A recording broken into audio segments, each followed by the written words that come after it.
show is back again, back.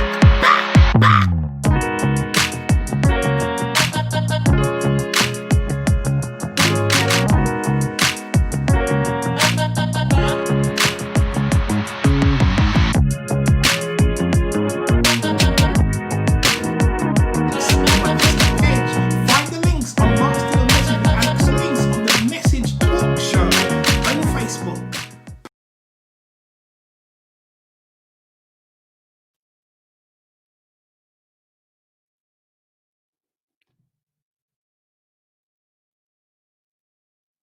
Ladies and gentlemen, welcome to the Message Talk Show. It's Thursday morning, 11 o'clock.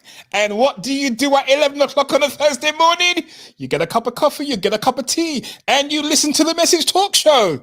Now, don't tell me you forgot this week. No, don't tell me, man. I've done enough advertising for you not to forget. So pick up that phone, call your friends, call your family, call your worst enemies. Yes, call them and get on the show. All right? Why?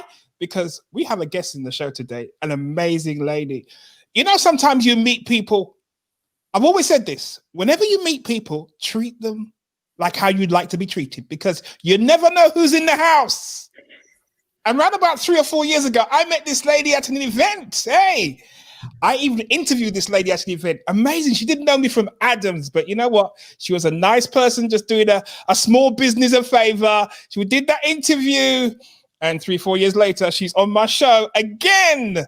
Ladies and gentlemen, welcome to the talk show, the Message Talk Show, Sharniya Ferdinand. Hi, thank you for having me. I was going to say, I really loved your intro. That was incredible. You loved my intro. That's amazing. Such high energy. I wasn't feeling that energetic, but now I'm like, yeah, bouncing. You've got to feel, man, you've got to be high energy. I used to worry about my energy sometimes, right? I used to worry about my energy thinking, no, I can't do that. I can't do that on a show. Mm-hmm. And I came across this lady in America called Danielle Leslie. I went on a masterclass. Mm-hmm. And for 1 hour, she was pitching her business. She was talking and her energy was so high. I'm thinking, my God, any minute now she's going to fall over. Poor lady. But she opened her mouth and she filled it for 1 hour straight. Wow. That program has gone on to serve over 3,000 people across the world. That's incredible. 3,000 people across the world. The testimonials are tremendous. Mm-hmm. So I don't apologize for my energy anymore, because I know what? We're here to bring change. Should never apologize for your energy. We're here to bring change. So ladies and gentlemen, let me just welcome you to the Message Talk Show. Again, Thursday, 11 o'clock. We believe that passion, mission-centered individuals are the ones that are going to bring change to the world. And therefore, we interview passion and mission-centered individuals. And you know what? I just attract them now. I just attract, everywhere I go out, I just attract passion and mission-centered individuals. And you know what? I attract people who can talk. My God. When they open their mouths, they can't stop. I normally say the show is 30 minutes, but hey, after 25 minutes, they're warmed up and they can't stop. 40 minutes later, they're still talking. So today we're going to be in for a treat with Sharniya Ferdinand. Sharniya has been working with some of the biggest institutions in the UK, helping small businesses for the past decade. She'll be telling us exactly what she's been doing, how she's been doing it. And one of the major things I noted from what she sent me, that in 2017 she received the Women's Opal Award from her company, recognizing her contribution to women in business. She also received the Rising Star in Diversity by We Are the City. So you've been talking about diversity from a long time, Sharniya. Well, yeah, but actually probably not that long, or not as long as some others. It's well, I wouldn't say I'm new to the game now, but it wasn't something that I ever really actively thought about. I grew up in a household where it was like, you can do anything you want, but you know, when it's that set out, you must go to university, you must study maths, English, science, you must be really good at those subjects. You go to university and then you can do anything you want. So I never really thought about any struggles or barriers necessarily for my own life. And it wasn't until I moved into business banking within the company I work for, that which would have been in 2000 and the end of 2015, sorry. And it was through that role that I was doing where I started networking more. I started being invited to a lot of women in business events and events focused around supporting female entrepreneurs. And it was kind of through just, even though you know that there are you know the way the world works in a general way, and you kind of understand that there are barriers because you grow up hearing that if you're this, it means you won't be able to get this, or if you're that, you might not be able to get access to that. But I hadn't really, I guess, properly thought about it.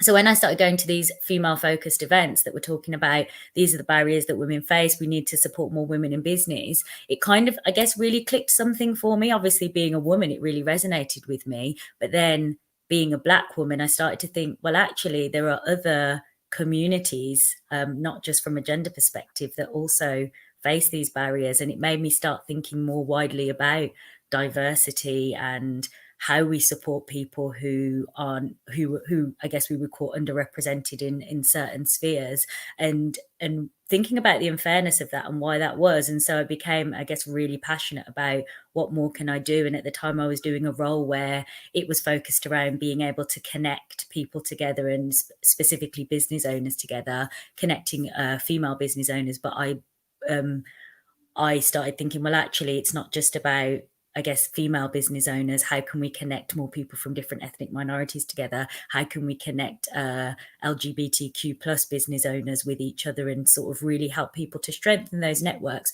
but also to feel that they're in a safe space where, because other people have had similar experiences to them, they can really be open and honest and learn and share from each other.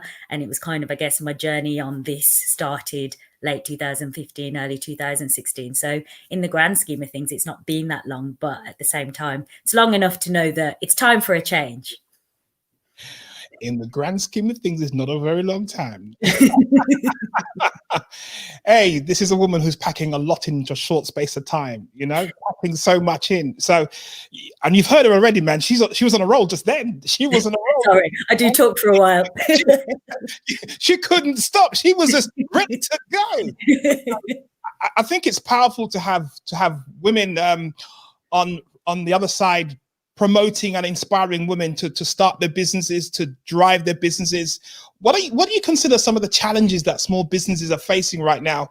It's, you know, we're in the middle of this pandemic that's been going on for some time now. What challenges do they face?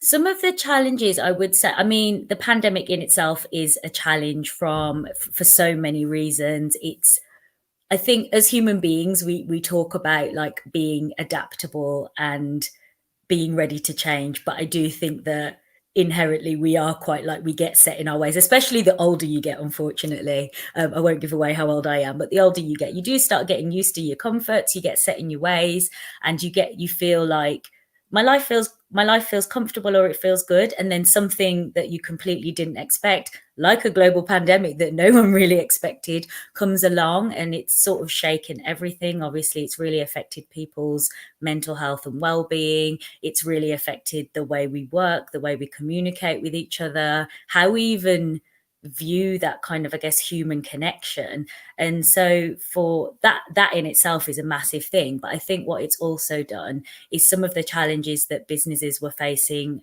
prior to the pandemic, it's kind of really exacerbated them. So things like business owners talk about, one of the biggest things is sort of access to networks, or knowing where to go, because for some people, they don't have ready-made networks. We don't grow up like round the dinner table talking with our parents necessarily about, oh, this is how being a business owner works, or this is what it means, or this is how you set yourself up financially to either, well, to go into the world of work, to go into business. And I think there's issues sometimes around understanding the way certain things work, especially from a financial perspective, but also having those ready-made networks where your mother or your father can introduce you to, oh, I know the buyer at Neiman Marcus, for instance, I don't know, and I can connect you to them. Some people have those ready-made networks and others don't. Another of the challenges, as I sort of alluded to earlier, is that financial awareness and what that means personally, but also what that can mean as a business owner and being able to access funding. I think when you think of a business in a very broad sense, you always think, oh, well, to do this thing, I really need money. I need to be able to buy stock, or I need to be able to buy a premises, or I need to be able to buy equipment. And that's kind of probably one of the first things that people start to think about. But then there's also the backdrop of that, of it's not, some of these things aren't just there available for you to just take, unfortunately. So it's thinking about ways that you can be, thinking about the sort of lean startup model, I guess, and just thinking how can we still achieve a similar result without having to massively invest a whole lot in the beginning. And I think when it comes to some of the challenges that small businesses might face when thinking about, I guess, dealing with a bank, I think from both sides there needs to be more work to demystify what a bank actually does and what it means, from a perspective, because I think there are a lot of assumptions made sometimes, but both very positive and very negative. The one assumption, for instance, would be that banks don't want to help anybody. And I think that also ties in sometimes to cultural presumptions. Like even a couple of weeks ago, I was sitting down with my granddad, and I've worked for a bank now for almost 10 years. And he was saying to me, don't ever borrow money. If you want something, you save money and then you buy it outright. You don't ever borrow. And so for a lot of people, borrowing money is viewed as a very bad thing. But Sharniya, that was the culture of the generation. Our parents grew up on cash. They saved for everything they did. They did not use credit cards or borrowed money for anything apart from the house they bought. That was it. No, exactly. And so I think sometimes that, as much as we do change as we grow, but I think some of these things are still instilled in us, and we still have that negativity of, oh no, banks are big bad places, we can't go to them. And I guess what I would always say is having that attitude of, maybe there's something about this that I don't understand, and actually what I need to do is improve my own understanding, and going and having that initial conversation, because having a conversation doesn't cost you anything. It doesn't mean that you walk into a bank and you're going to have to apply for loads of debt. But then I guess on the other side is people sometimes approach a bank with the view of, the bank has money, the bank's there, so I'm going to go and get money. And I think it's just that figuring out when the right time is for your business to do that. But I guess with the backdrop of Corona, some of the challenges are not being able to access things as easily as we could before. Although using sort of, I guess, a digital model, it means that in some ways things are easier to access, but it can feel like a bit more of a barrier, because it is nice to be able to go somewhere, to go and sit down in front of someone, to have that face-to-face conversation. No, that's true. The face-to-face does help. But one of the reasons why driving this, and talking about how businesses can grow in the next 90 days, we're in the countdown to Christmas right now, and it's not just Christmas. We're in the countdown to, was it Black Monday? Black Monday, and what's the Friday called? Isn't it Black Friday? It's Black Friday. Black every day. Black every day. But in November, sales start to be driven by companies, and Christmas is also a high time as well. And so what you're trying to encourage businesses to do now is not to sit back and think, we're in the middle of the pandemic, everything is slow, so just give up. You're trying to find ways that you can still drive and pedal and get stuff out there in front of people, just to survive. What do you think? No, definitely. I think it's now probably more important than ever for us for businesses, but for us to be thinking about, how do we communicate? How do we still drive that value? And I think one of the things the pandemic has taught us is that consumer trends can change very, very quickly. This has forced us to change really quickly, and it's forced a lot of people to do things in ways they didn't previously. For instance, the high street was a place where people would go to shops. It was very buzzing. And then obviously during the lockdown, we weren't able to do that. So it showed that Amazon, I can't remember the exact number, but Amazon sales increased loads, and businesses that were sort of digitally enabled, they saw a massive boom at that time. Everywhere I looked, I saw a grey Amazon van. I couldn't miss every corner you turned. You thought, man, these are the only guys doing business anywhere. Exactly. And that's how it felt. And I think what it's shown us is that during that period, businesses that were sort of able to pivot very quickly or diversify very quickly were the ones that were starting to thrive. And unfortunately, businesses that were kind of stuck in that static, were not able to pivot that quickly, weren't necessarily as able to keep going as other businesses were. So I think that, as I mentioned earlier, I don't know that it's natural for us to be super change ready all the time. Although I have met some people who absolutely love that. I hold my hands up. I like change when it's controlled change. I don't like change when it's just like thrust on me and I haven't got a plan in my head. But I think what we all need to take from this is actually being able to think quickly, to be change ready, to adapt quickly is a positive. I also think being really in touch with your customers is one of the best things any business can do.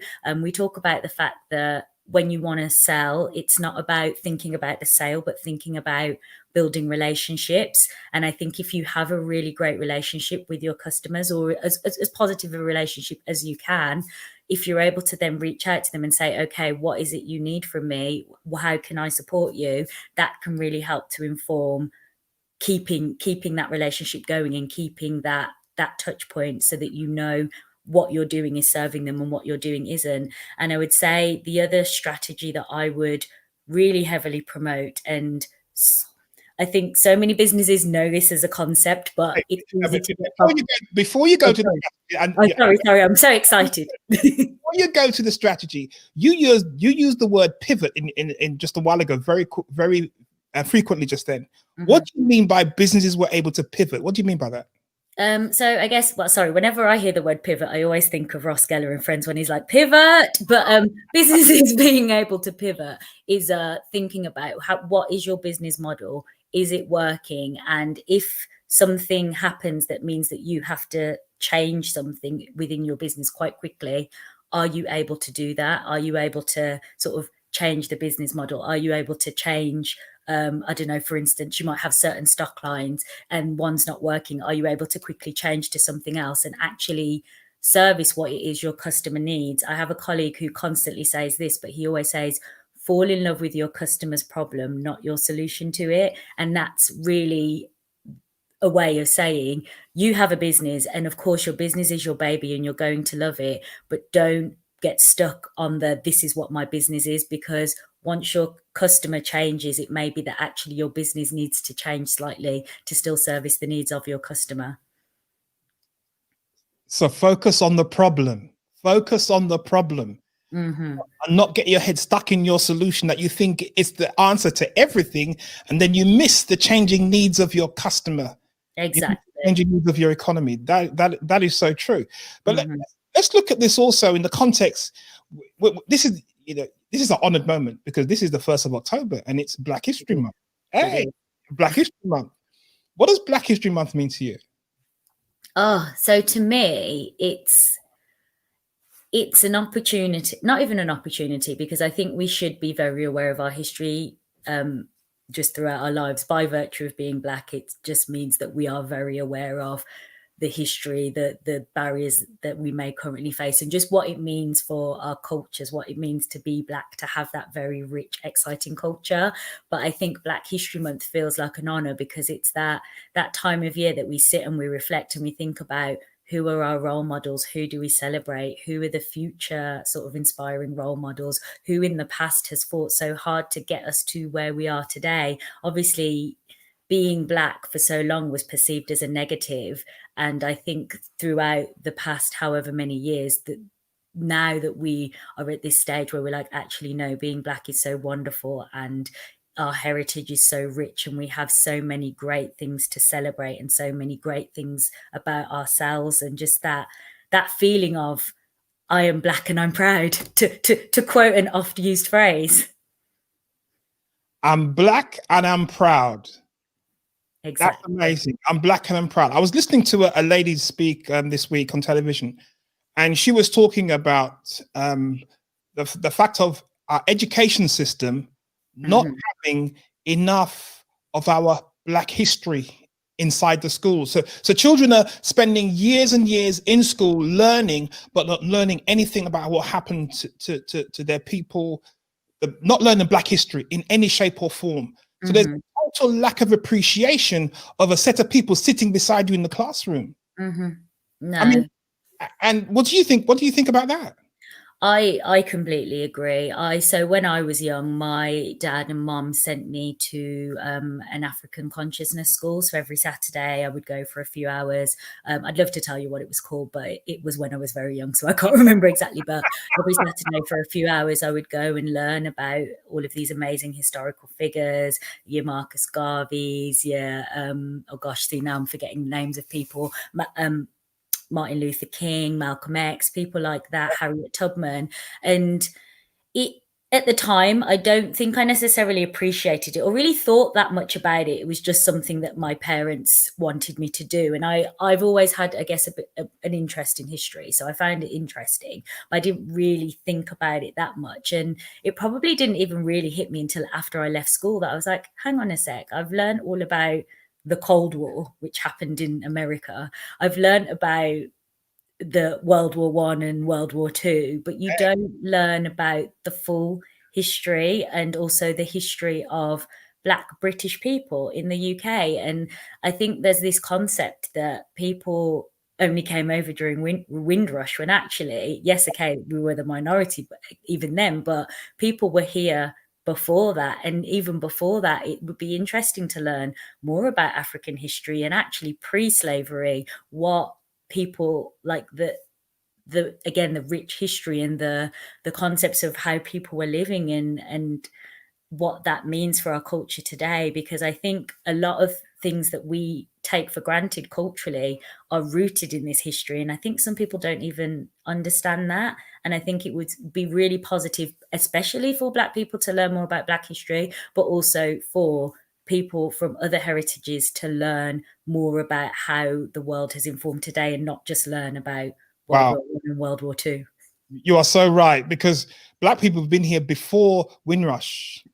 Pre-slavery, there were Black people here working, and it wasn't just poor Black people as well. So there is something there that we're missing. There's a part of the jigsaw that's missing from our history and missing from our identity in this country. And I think it's something that we probably need to start exploring a bit more in the context of how we develop ourselves. Very recently, I've been talking about the work of Black economics. I interviewed a lady by the name of Dawn Grant, who has a company called Black Economics. But what we were talking about was the work of Black economics in the sense of building Black people, building businesses, building enterprise, building and somehow finding their way in the British economy to identify as a group of people that have an economic contribution to make. What's your view on that? Well, no, we certainly do have an economic contribution to make, and we not even that we do have one. We make a massive economic contribution. Recently, there was a report released by CREM, the Centre for Research into Ethnic Minority Entrepreneurship, based in Aston Business School, and Black, Asian and minority ethnic businesses alone contribute, I think it's something like 25 billion to the UK's gross value added. And Lydia and Moa also released a report. I'm going to get this, forgive me, especially Lydia, if you see this. I think it was in 2016, but essentially a report around the Black pound, the spending power of Black people within the UK. And again, forgive me if I get the numbers wrong, but I'm pretty sure it was something like 300 million would contribute, Black people contribute to the UK economy. And obviously, just as a group of people, there's so many places, well, everybody spends, but there's so many places that we spend and so many ways that we contribute and add value. And I think as well, we definitely need to, obviously it's Black Pound Day on Saturday. And I think I'm trying to be more conscious about making that effort and that choice to spend within Black communities, because I also read another stat that talked about within certain communities, and again I'm going to make up the figures, but the concept is the same, is that within sort of the Jewish community, the Jewish pound, as it were, will stay in the community for like up to 60 days. Within Asian communities, the Asian pound would stay in the community for like a minimum of 2 weeks. And in the Black communities, our Black pound stays within Black communities for, I think, something like less than 6 hours. And when you think about communities coming Less together, than 6 hours, the pound stays within our community. Less than it's not even a whole day. It's really short. But I guess when we think about the way we live and where we are, and that we can be quite spread out and dispersed, it makes sense. But it is a shame that as a community, it would be really nice if we were more. You could churn a bit more, just churn with more. Yeah. What you're talking about is the supply of services, that the basic services that we need every day. We are unable to find small businesses from our community that can serve those needs. Mm-hmm. Yeah, and I think it's a bit of a wild concept, I guess. But I also was reading about post-slavery and being abolished in America, and there was an area in New York called Seneca Village, and essentially it was a black area, and within it, obviously, all of the Black people lived there, and they had their own churches, funeral homes, banks, shops. Everything was Black owned. And this is probably going to sound a bit out there, but it was almost like segregation was actually quite positive for the Black community, because everybody was only allowed to live in this area. Financially, they thrived until, unfortunately, certain people got wind of the fact that they were thriving, didn't like it, and burnt the whole place down. And that area called Seneca Village is now what you would know as Central Park in New York. And I remember reading that and just being really upset, shocked, gutted. But it did make me think, actually, it shows you how powerful we can be when we do make that effort to come together and be together. And fair enough, it was thrust upon them, but they were thriving. Wow. That's amazing. They were thriving as a community. Mm-hmm. There were some people out there who didn't like them thriving. So it doesn't mean, so not everyone likes the idea of a group of people thriving. They definitely don't, and they definitely didn't. And this, I won't go down the roots of the history of white supremacy, but I guess at that, I'm not saying like there wouldn't be issues now, but I think if something like that were to happen now, it wouldn't be as easily dismantled. We wouldn't tolerate it. I don't think so. No. Wow. So what are some of the things that you think that we could do now in 2020 that would help us prepare for Christmas, for the Christmas explosion? I mean, okay, it may not happen like it used to happen before, but people at home, they're sitting there, they're still going to shop. Mm-hmm. People still shop. They're still going to celebrate Christmas. They're still going to cook meals. They're still going to do something. Mm-hmm. So, our businesses, what do you think we can do just to prepare for that? Well, I think that, again, at the beginning of the lockdown, what we saw was that businesses were looking at, especially some business owners, weren't just thinking about how do I make money, because it was like they were potentially in a situation where it wasn't that straightforward. So they were thinking more about how do I add value to my customers. So I'll use the example of all of the gyms started doing at-home workouts and offering people that service of you can work out at your home still. And what that does is, if you're there for people when it's kind of like impossible for them to get to you, they remember you when they're in a better position. And now people have, well, I think they've flocked back to the gym. Maybe not flocked, but people have started going back to their gym. So I would say for business owners to think about how do you add value to your customers during this time so that you stay in their minds.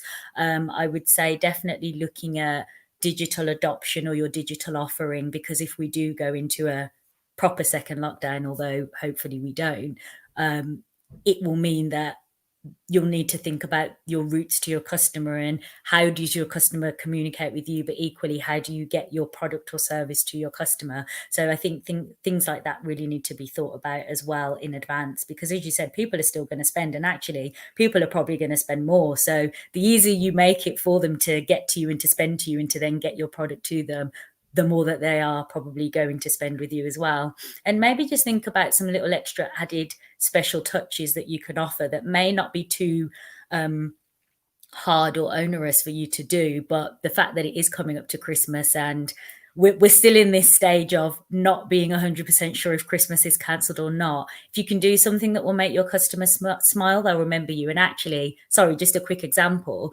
So I think it was in August, I bought some cards which have been designed by a company called Cinnamon Cards, which are black designs on cards, really lovely. And I ordered a few cards because I'm always like, oh, actually, if I buy ahead, then I won't forget people's birthdays. And when they sent me the cards, because I bought so many, one, they gave me an extra card for free, which I just thought was really lovely. But they also put in a few sweets in the box. And that just makes me remember them. And now I'm talking about them on this platform. So everyone, go buy some black design cards from Cinnamon Cards.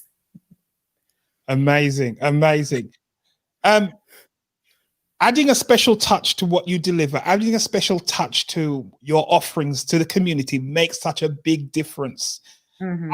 As you can see, she says now she's promoting the cards.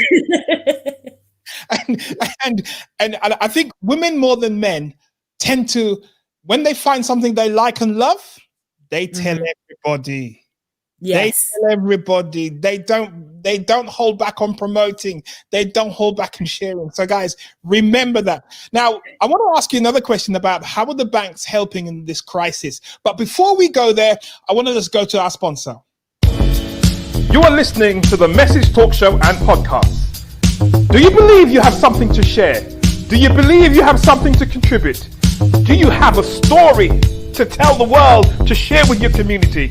Gandhi said, man often becomes what he believes himself to be. If you think you can, you can. If you think you can't, you can't. So join us on the Message Talk Show and podcast with host Alex Gordon.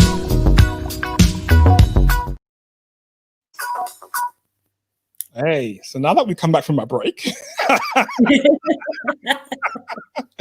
what are the banks doing to help us in this crisis? What are some of the things the banks doing to help in this crisis?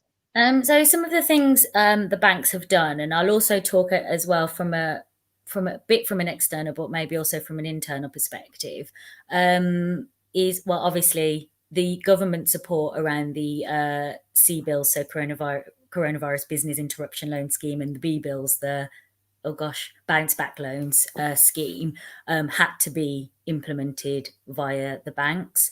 And this kind of scheme, I don't think has ever been seen before. And it's, again, not something that I ever would have imagined had happened. And from a bank perspective, we have been lending a lot more and in a very much shorter period of time than we ever would have before. So it has been a case of trying to work through that as quickly as possible and provide what needed money to as many people as possible as quickly as possible. It hasn't been necessarily the easiest journey, and I know that for some customers it hasn't always been the easiest, but in terms of the fact that this was a massive just shock and disruptor to absolutely everybody, it has been interesting to see how quickly banks have been able to adapt to putting up a new scheme, because normally that kind of scheme wouldn't be done so quickly. And it was announced on a Monday and it had to be implemented by the following Monday. That I don't know if people appreciate this, but especially for a large organization, that is a very quick amount of time. But in other ways, I think just that keeping branches open and branch staff, we in the bank, a lot of us have been are still, this is my home, you're in my house with me now. A lot of us are working from home, but our staff who work in branches and in personal banking have still been going in and kind of trying to support customers the best they can. So I have a lot of massive respect for people, especially working in branch banking, for being able to do that and going in and still trying to support as much as they can. We've also, I guess, from a business perspective, we have our Entrepreneur Accelerator program. Obviously, the role I did was facilitating sort of networking events and bringing communities together. We've massively upped our digital offering. We have our Business Builder program, which is part of our overall Entrepreneur Accelerator, which is for businesses. It offers digital events, an online portal which has information for learning modules for customers, and also offers that digital community via Facebook. So it's still giving people the opportunity to be able to connect with each other and share their learnings as they would. Our other teams have still been running webinars. Our Mentor platform, which is a platform that's designed specifically around supporting people with HR and employment law offers, they very quickly adapted to offering information sessions, and they're actually going live again. I think it might be today. We are offering our we have a service called Till, which is essentially like a digital card service. We're offering that to customers for free at the moment. So I think just for me, it's that wraparound digital offering that has really, really been strengthened and has moved very quickly, and a lot quicker than it would have prior to the impacts of coronavirus. So going digital, there's no excuse for not going digital. I mean, for some businesses, it may be impossible, but yeah, it's the more that you can offer digitally, I'd say the better, especially moving forward into the future world. Yeah, but it may be impossible for some business to go digital because of the nature of what they do. Mm-hmm. But by virtue of having a digital presence, a digital footprint, everybody can have a digital footprint. No, definitely. And I think even if it's just a case of, actually, maybe I need to start thinking about communicating with my customers via social media or looking at what I can offer digitally to my customers, it's definitely something that I think people need to consider, because this has accelerated what we all knew was coming, that we would be using digital means more and more. This has accelerated it, and it's only going to, I think, keep moving forwards of being more digitally enabled. Well, an example of that was the restaurant that I like going to. Well, my wife liked going to this restaurant. I go as well. Likes going to this restaurant, and the lockdown really hit them. And I said to them, Don't you collect the email addresses or phone numbers of your customers?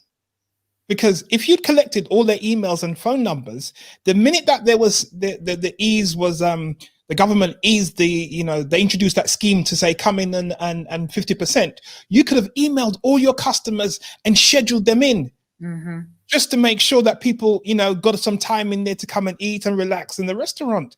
Mm-hmm. And didn't have anything in place, and even though I was talking to them, they were still looking at me thinking, well, that's a lot of work. I'm thinking, this is the thing, sometimes it's a work in the beginning, but once you've done it, it's always there, and then it's not work anymore. And I think people need to kind of assess that of, is it work now but it will be easier later, or is it really hard work now and it'll be really hard work forever? And if that's the case, I understand, but a lot of the times with digital, it makes it so much easier in the long run. The difference is investment. If you don't talk about work, it's an investment. The return will come eventually. Exactly. You'll hang on to the customers that stay loyal to you. Mm-hmm. And I don't know if you've been out. Sorry, carry on. No, go on. I was going to say, I don't know if you've been out recently, but I've been out to a few restaurants, and they're now doing you scan the QR code and order that way. And what that does for businesses, which never did before, is you always have to input your information. So they now have even more data where they will have customers' email addresses, customers' names, if they want to go really down that line, but they'll have things where they'll see what their customer has ordered. And from that, they can send special offers to customers based on, oh, this customer came in for drinks, we're doing a drinks offer. And so it's thinking about those ways of, how do I really get to know my customer and how do I add value to them? It brings us back to that point. That's amazing. Well, I've got a question here from the public, and it says, who inspires you as a woman? Who inspires you? Gosh, so many people. So it's hard to narrow that down. Well, don't give us all 150 or 200 right now. Yeah, I'll try not to. I'm going to go for a really obvious one, but you know what? I do find her really, really inspiring, and I'll tell you why. So, Oprah Winfrey is incredible, and I don't think anyone ever debates that or questions that. But I just think about knowing her story, knowing where she started, knowing the adversities that she went through, and to overcome that. But then not only to overcome that, but then to thrive and go on to do everything she's done. And from what I know of her, like being so giving and so kind to people as well, I don't know, it's just really inspiring. Like, I don't even think I'm that kind, and I haven't been through half as much. So I just think if you can go through something like that and still then be thinking about how do I support others, how do I give back, I just find people like that really, really humbling and wanting to make me up my game and do even more. Wow. So you're not as kind as Oprah Winfrey, no? Well, probably don't have the resources to be quite as kind. I'll be giving out cars to everyone. Yes, she's able to give presents to the public, the audience. I'll send out cards, my cinnamon cards, not cards. And the next question is, who are you mentoring? So I am one of these people that I am in touch. So I don't have what I would say is like a formal mentoring partnership, but I do actually speak to quite a lot of people, or sort of, I'd say, people within the organization who are more junior, who while it's not official formal mentoring, we do have mentoring style conversations. And there are also a couple of business owners that I've met along the way that every so often I'll regularly sort of touch base with them and have those sort of conversations of what are you up to, where are you going next, what support do you need. So there are quite a few people that I would say I'm unofficially mentoring, but I always think that there's more I can do. And whenever I see mentoring opportunities, I always put my hands up to get involved. Well, I am sure, because the event I saw you at 3 years ago, that event was built around mentoring, because you're one of the stars in that show there. You know, you're one of the stars, you know, which also I need to go and interview this lady. And I think I've got a clip here. I'm going to try and play this clip. Do you mind? Let me try and play. Fine. I'm just worried about like what I look like then. All right, let me just try and play this clip from then.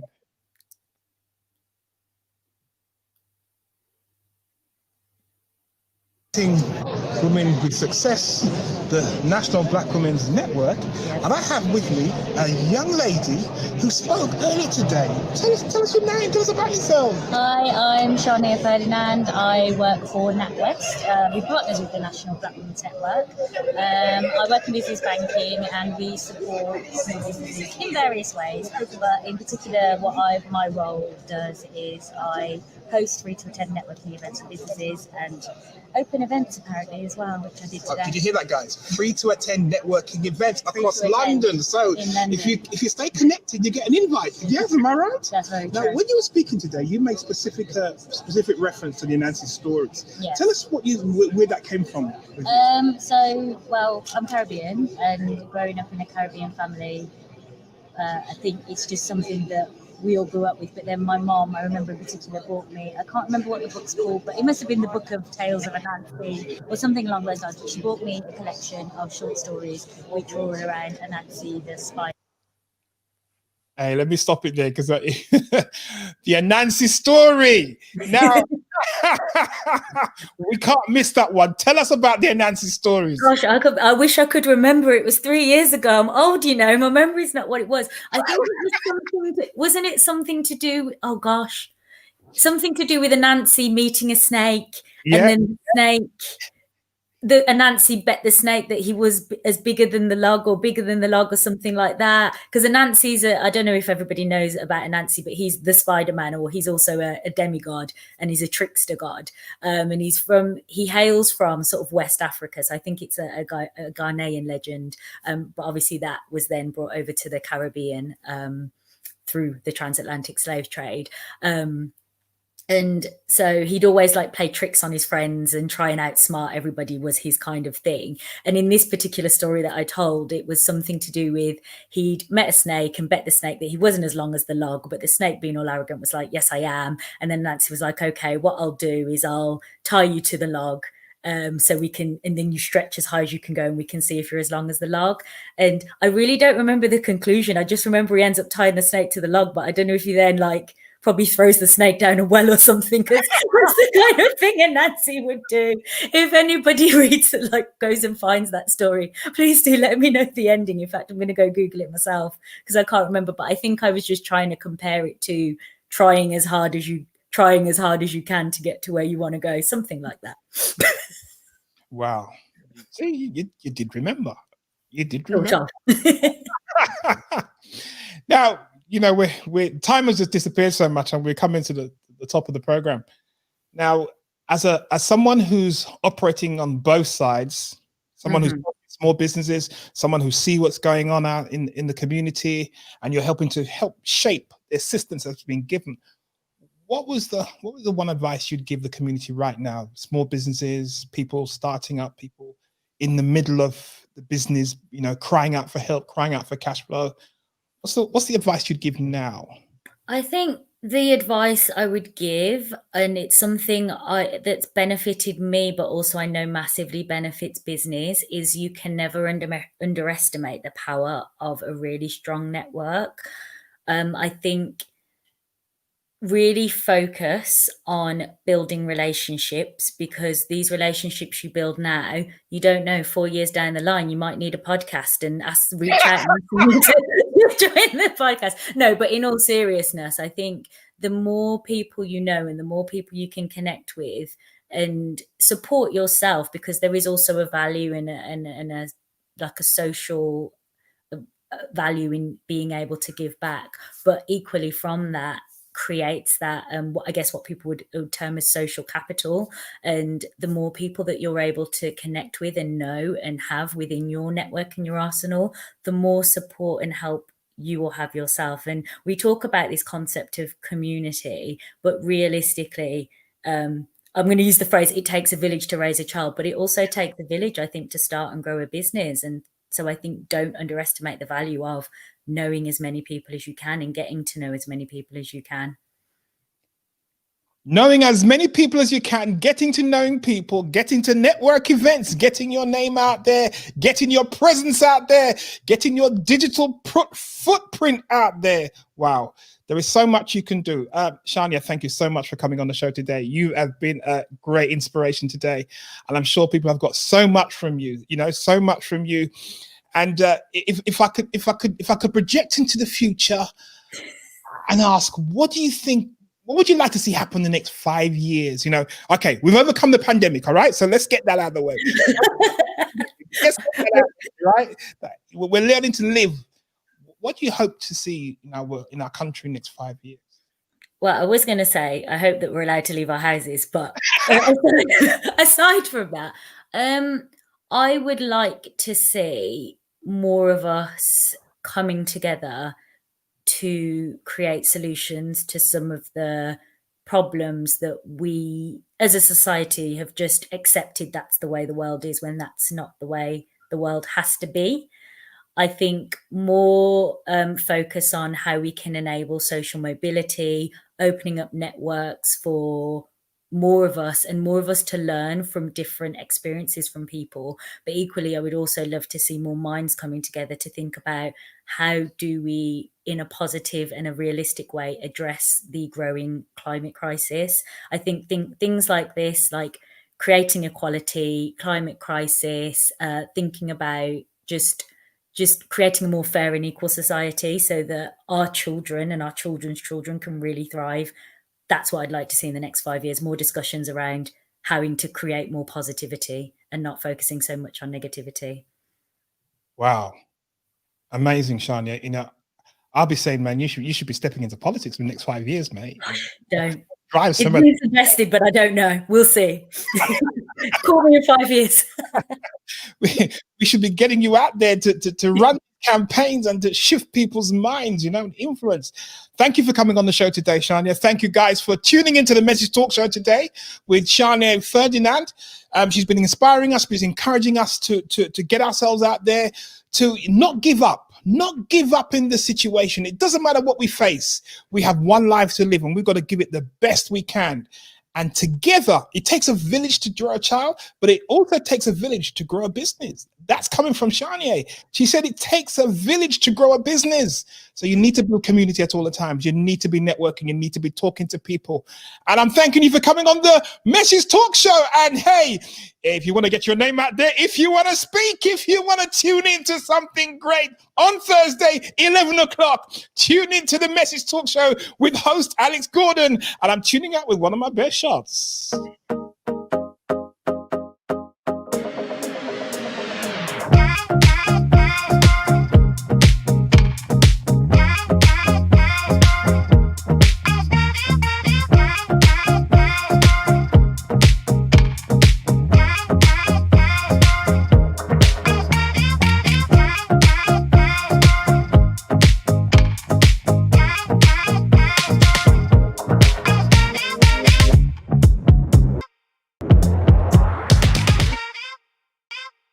can't miss the show. You got to be on the show.